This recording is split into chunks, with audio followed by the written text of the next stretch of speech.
Assalamualaikum warahmatullahi wabarakatuh.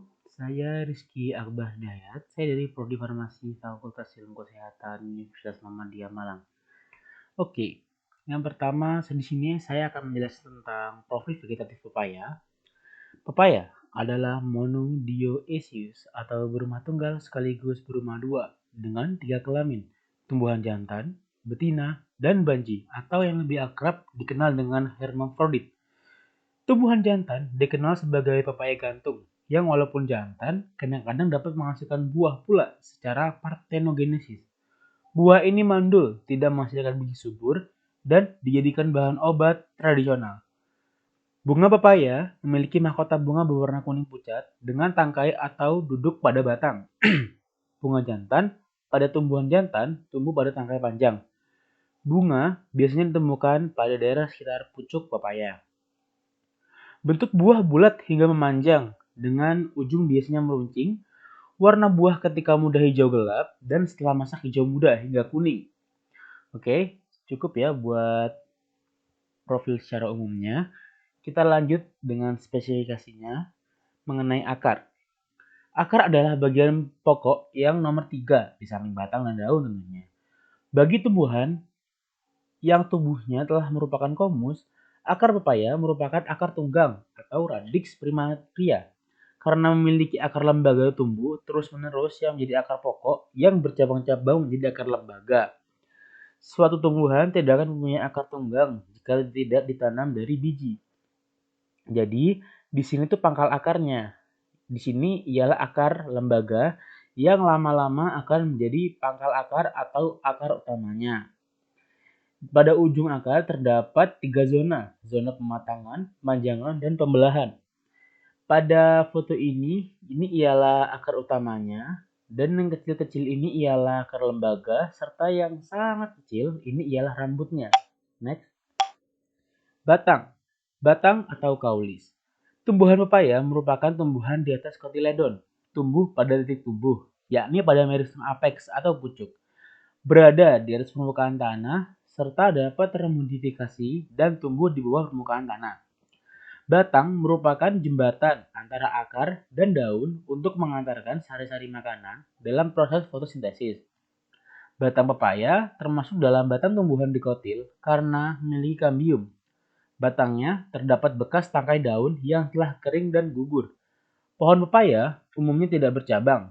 Pepaya juga bisa tumbuh hingga setinggi 5-10 meter. Batang pepaya merupakan batang berkayu lignosus karena batangnya tumbuh tegak lurus dan kuat. Dan termasuk tipe model batang yang monopodial karena batang pokok selalu tampak jelas dan memiliki satu tumbuh batang. Jadi yang bekas-bekas seperti tekstur ini ialah pada batang, ini ialah bekas dari daunnya yang telah patah atau gugur.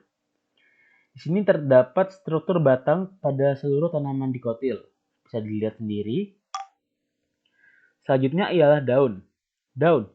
Susunan daun terdiri atas tangkai dan helaian saja, sehingga disebut daun bertangkai. Tangkai daun bulat, silindris, berongga, panjang 25-100 cm. Bentuk atau bangun daun bulat karena ujung-ujung tepi daun dihubungkan satu sama lain dengan satu garis akan didapati bangun yang berbentuk bulat atau setidaknya hampir bulat. Ujung daun runcing atau akutus karena kedua tepi daun di kanan dan kiri ibu tulang daun sedikit demi sedikit menuju ke atas dan membentuk sudut lancip. Serta pangkal daun berbentuk jantung atau chordatus. Lanjut ke profil generatif pepaya. Profil yang pertama adalah bunga. Tanaman pepaya memiliki 3 macam bunga, yaitu bunga betina, jantan, dan campuran.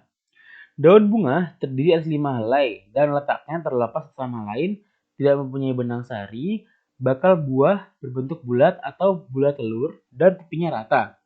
Bunga yang betina dapat menjadi buah bila tersebuki tepung sari bunga jantan dan tanaman lain. Terdapat jenis bunga lain yaitu bunga sempurna. Ciri-ciri umum bunga pepaya sempurna adalah memiliki putik, bakal buah, dan benang sari dalam satu kuntum bunga. 1. Bunga sempurna elongate. Ini ialah ciri-cirinya ya. 1. Bunga sempurna elongate. Yang kedua, bunga sempurna petandria. Ketiga, bunga sempurna antara. Dan yang keempat ialah bunga sempurna rudimenter. Dari semua bentuk bunga yang saya jelaskan, itu memiliki kriteria masing-masing. Yang pertama, yang elongate, itu daun bunga 5 helai. Di bagian bawah saling melekat, membentuk tabung dan melekat sepanjang 3/4 dari bakal buah dan bagian ujungnya terlepas. Daun sempurna petandria, daun bunga berjumlah 5 helai, yang letaknya sebagian besar di bagian ujung, terlepas satu sama lain. Sedangkan di bagian bawahnya bersatu dan melekat pada bakal buah. Bunga sempurna antara, daun berjumlah 5 helai, letak daun bunga ada yang terlepas sampai dasarnya, dan ada pula yang melekat 3/4 dari bakal buah. Dan yang terakhir, bunga sempurna rudimenter, ciri-cirinya berbentuk mirip bunga elongate namun tidak memiliki bakal buah. Di sini ada contoh dari bunga pepaya. Dapat kalian lihat sendiri. Ya, next ialah buah. Buah termasuk buah pepaya maksudnya termasuk dalam golongan buah sungguh atau buah sejati tunggal. Buah sejati tunggal yaitu buah sejati yang terdiri dari bunga dengan satu bakal buah saja. Buah ini dapat berisi satu biji atau lebih. Dapat pula tersusun dari satu atau banyak daun-daun dengan satu atau banyak naungan.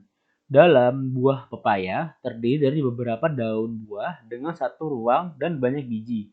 Buah mentah berwarna hijau gelap dan bila matang berubah menjadi warna kuning kemerahan.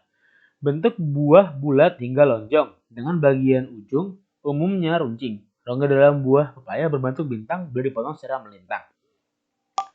Di sini ialah bunga pepaya yang sudah rada-rada matang karena di sini adalah hijau dan ada kuning-kuningannya sedikit.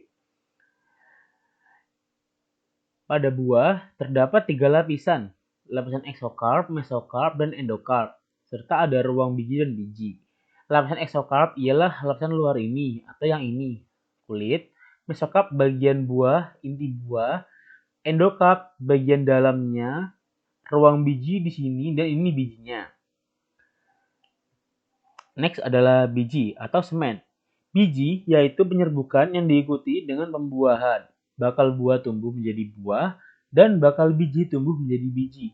Melihat asal jaringan yang menjadi tempat penimbunan zat makanan, cadangan biji pepaya termasuk putih lembaga dalam endospermium.